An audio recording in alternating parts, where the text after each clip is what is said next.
iyadoo deegaano ka tirsan gobolka Galgaduud ee bartamaha Soomaaliya uu ku dhex maray beelo walaal ah dagaal beeleedyo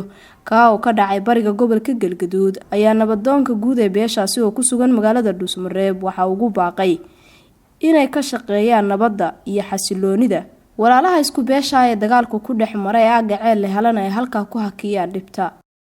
إنا إلهي راجعون إنا لله وإنا إلهي راجعون إنا لله وإنا إلهي راجعون meeshaan maanta bahdaan fadhida waxay tacsi tiraan yalow dirayaan dhibaatadii shala ka dhacday qalaanqal iyo kaxdhoomoodle oo hoos tagta degmada ceel la helay ama deegaanka ceel la helay aad iyo aad aan uga xunnahay dhibaatadaas marka waxaan halkan ka soo jeedinaynaa in dib dambe oo sadhicin ayaan baaqo inna lillahi wa inna ilaahi raaji'uun marka hore waxaan tacsi ka dirayaa dadkii halkaas ku dhintay oo ku baaba'ay ayagana ilaahay dambi dhaaf ha siiyo dadka ehelkaana samar iyo iimaan Allah naga siiyo nafteenna iyo nafta kaleba intaasan tacsi ugu diraynaa waxaan leenahay walaalayaal meesha la yiraahdo qalaanqal iyo kaxdhoomoodley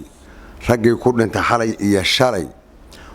waa aqligu ma shaqayn war adinkaa wada dhashay war ehelaad tihiin war adinkaa ishudhan war geerinimaa ku dhinteen ninkuma dhasho inna lillahi wa inna ilaihi raaji'uun intii dhimatay Allah u naxariisto intii dhimatay Allah u naxariisto inta noolna badbaado iyo nabadgelyo Allah siiyo ilaahay saasan ka baryaynaa waxaan u soo jeedaynaa beesha Maxamuud Hiraab ugaasyada salaadiinta culumada waxgaradka dhalinyarada dhammaan inay ka qayb qaataan arintaas foolxumada ah oo sharaf darrada ah oo geerida xanuun kale ah inay ka qaataan oo ka ficil qaataan maanta soo gurmadaan ilaahayna ayagana dambi dhaaf ka siiyo masaaliix qayr qabtana Allah keeno walaalaha Maxamuud Hiraab saasan ugu mataqaanaa ku booriyeynaa iyo odayaasha beesha Maxamuud Hiraab culumada beesha Maxamuud Hiraab waxgaradka beesha Maxamuud Hiraab inta meesha joogta oo xukunta oo hadda maanta ay gacantooda ku jirto nimankaas oo maxaa tilaadahay halka xukunkooda dhex yaalo si degdeg ah arintaas waxa looga qabto si degdeg ah arintaas loo dhex galo si degdeg ah ilaahay weyn ku guuleynaya inaysan mid damba dhicin si ilaahay kuwii arintaa geystana sharciga islaamka hal la mariyo gacanta lagu soo dhigo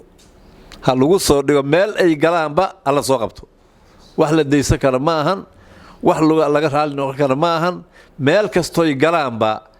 haday dhex galaan